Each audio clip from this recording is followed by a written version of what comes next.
Onsoň Isa öz öňü we sen ýeri bolan Nazarete dolanyp bardy.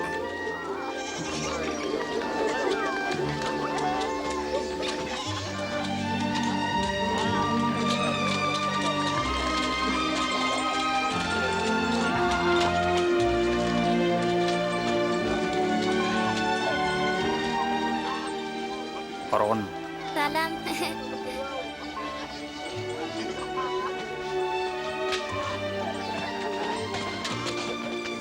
Şemme onu Isa adatdaky syýaly wadatlana bardy.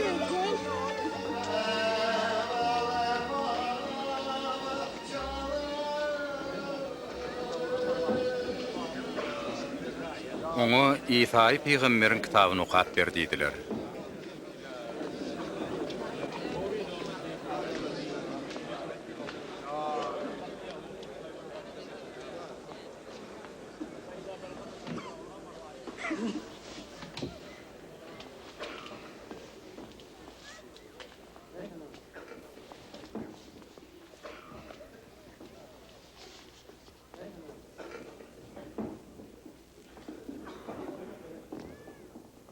Tangryň ruhu maňa seňdi.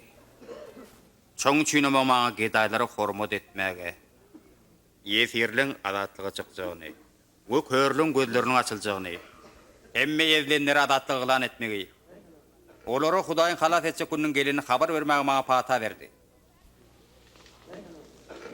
O gowlatlar aýdy.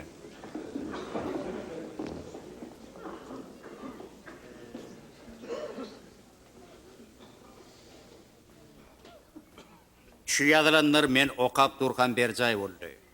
Yazılanlar bir çay oldu. Bu da atları dine yalkayıcı Onu bercay nereden bilip ettiler. var? Siz maňa hekim, ödük dertten halas etken atalar sözüni ýatlatardyňyz. Siz maňa elbetde Kapernaumda bolanda öz watanyňyzy berjaý etdi diýerdiňiz. Men size aýtdym, öz watanyny hiç bir peýgamber tuwa edilýän nädir? Şeýle sözler bilen Isa özüň olaň ýalkaýjakdygyny, adamlary ýalkamagy Taňry pata berip ýerenligini düşündirjek boldy. Ýöne gynansak da Musaýlar ony ýalkaýjy hökmüni kabul etmediler. Olar ony gaýadan taşlamagy karar etdiler. Ýöne Isa ähli märekäň içinden geçip öz ýoly bilen gidiberdi.